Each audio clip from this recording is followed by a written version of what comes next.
Before we get started, I want to let y'all know this is a highlighted version of the film session. I got a lot of clips to show y'all today. It ain't going to be the whole thing, but I do got a lot to show y'all today. But if you want to see the whole film session in its entirety, it's about an hour long worth of content. Y'all go to patreon.com/Voch Lombardi. That's why I'll be breaking down the entire film session here. I'm going to be breaking down the D-line. Yesterday I did the O-line, so go over there, check that out, and you get access to all of my old work. You know, last week versus the Bengals, the week before that versus the Bucks. It's all going to be up there, and it'll be there all year. All right, patreon.com/Voch Lombardi. Let's get into the film.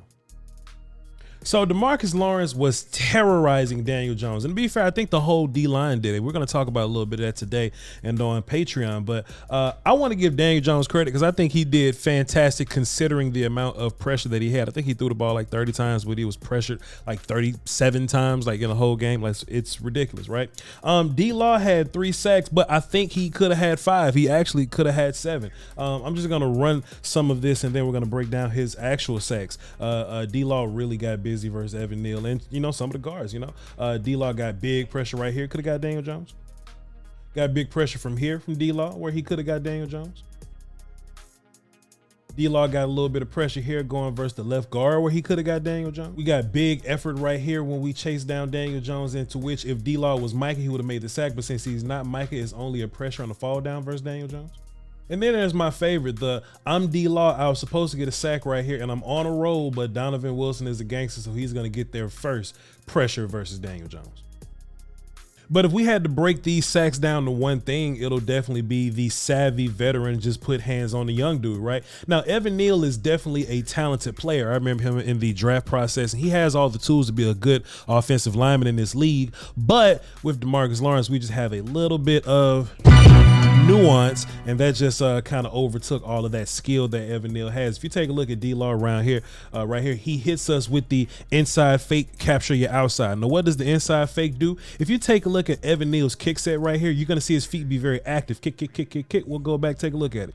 And kick, kick, kick, kick, right? But, you know, there's a rule in football. Like, no matter what position you play, you never stop your feet. And D-Law giving that slight little head fake to the inside slowed Evan Neal's feet. If you take a look at Evan Neal's feet, when D-Law fakes inside, they slow down just a little bit. And just that small little movement slowing him down to give D-Law enough room to capture the outside. But then there's the other nuance on top of that. D-Law is going to get to the outside hip, and we're going to defeat that outside hand. Evan Neal's right hand is the only thing that can save him at this point because he's putting too much pressure on the inside. You can definitely tell how his feet are arranged. He got heavy pressure on his left foot, and his right foot is kind of light off the ground. All D-Law got to do is beat that right hand from Evan Neal, which is the outside hand, and D-Law did a fantastic job of doing that. Grass stains. D-Law versus Evan Neal. You want to see it again? You want to see it again? Hey, same old song, same old G. D-Law hit you with the inside, slow your feet. And I think it's very important to just think about the consistency here. And look, Evan Neal learned something today. He learned something today, man. You know what I mean? Like just those feet slow down. They go from tick to tick tick. And look, bro, it's a big difference between tick tick tick and tick tick, man. Evan Neal is learning on the job. That's their problem, not mine.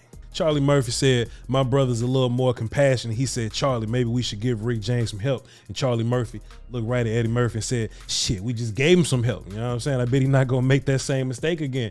The same thing can be said for D-Law, boy. If it happens not one time, not two times, two times, shouts out to Booker T. If it's going to happen 3 times for you in the role player, oh my good. And then you can actually see Evan Neal thinks that the problem is maybe I should get to my landmark quicker. So you see Evan Neal kind of open up a little bit more, right? Like he's actually hop setting, right? Look at him. Boom, hop setting. Now the problem here, and this is later on in the game, and D-Law got hurt like right around this time. If D-Law had a little more time to just deal with Evan Neal, if Evan Neal starts hop stepping like this, I'm sure at some point D-Law would have set up and then turn it into an actual inside move because Evan Neal gave up so much room in B gap just for D-Law to give proper pressure to get back inside. Ladies and gentlemen, getting to your landmark quicker does not help you right here. Slowing down your feet is what's hindering you. So keeping your feet moving is what's going to help you, right? Just opening up B gap does nothing here.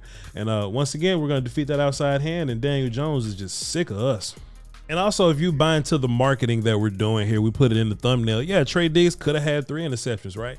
You know, this is a all-inclusive ass whooping. It ain't just D-line that got busy. The secondary got incredibly busy. I actually like how our DBs tackled Sunday night, but it is what it is. And you'll have to see this from the cartel view. Love the cartel view. You got to see from the cartel view to see how close Diggs was to getting an interception right here. And I feel like Galladay ain't done nothing since he been here, and his ass ain't do nothing Sunday neither. And Trey Diggs almost came up with this one, but I don't even want to say he was just a step off, but he probably just should have dialed in just a little bit more on that football. And he probably could have took it away from Galladay. This was the same kind of interception that he got on DJ Moore versus the Panthers last year, like that diving take it away from your interception, but that was almost one.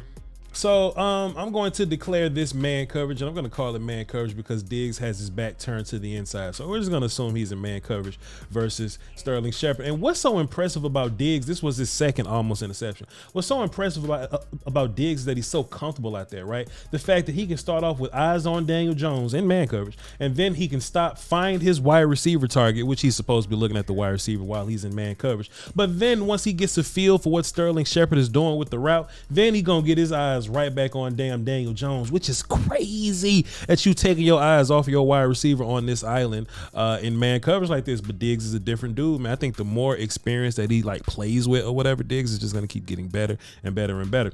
We'll cross that road whenever we get there. He has eyes on Daniel Jones right now because he knows that Daniel Jones is going to throw us one at some point. He knows it. And Diggs just drives down on this route because he knew it was coming. He was confident in it. And boy, if it was just a little less mustard on this football, man, Diggs would have had his interception right here, or his second and his possible second, possible third pick of the game. But he was just a little late on it. Let's watch a cartel view so we can really get the good feel of how close we were. Boom, boom, boom. Daniel Jones, and we right there. Damn it!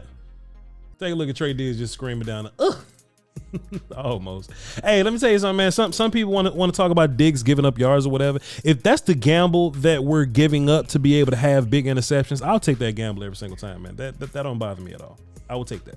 And here's the actual interception. And you know, this isn't this didn't really showcase Trey's, skills like the first two passes did. It is what it is. This was just more so Daniel Jones being terrible, throwing the ball to some dude that fell down. And look, if you see, he fell down, he threw the look, the wide receiver fell, Daniel Jones threw that thing away, boy.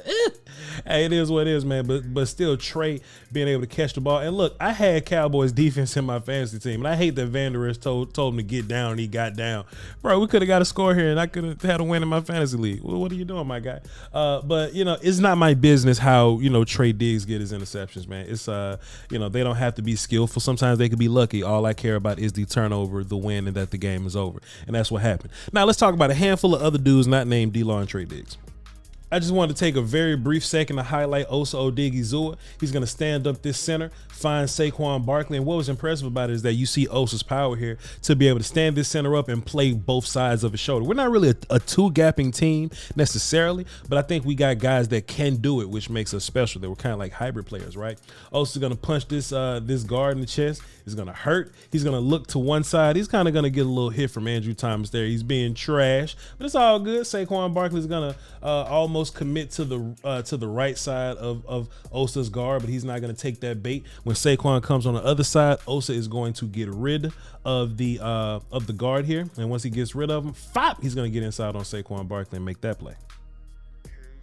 Dorrance Armstrong got dialed up a cool little gap exchange right here. We're going to see Quinn Bohanna. Quinn Bohanna is so fun. Like his film, all together was really good. He's going to really occupy this center, and the center and the left guard never really pass these guys along, but Dorrance Armstrong is going to cross the face, and he's going to get a free ass sack on Daniel Jones. Let's not sleep on how many sacks Dorrance Armstrong is compiling right now. He's in that same, sack category as Micah and D-Law. Now D-Law just caught up to everybody in one game, you know what I mean? So I think these three dudes together are gonna be like the base for our sack gumbo, right? Then you factor in the sacks that Parsons and we talked about Parsons, my bad. Guys like Barr and Van Der Esch, and even like the other guys like the DBs, like Jay Ron's gonna get sacks, Dono's gonna get sacks. It's gonna be a fun day. I think that's all I got for y'all today. Maybe I had one more play. Hold on, 42, 44, 13. I think I got one more play for y'all before I was about to end the show. I got one more play for y'all. Damn it.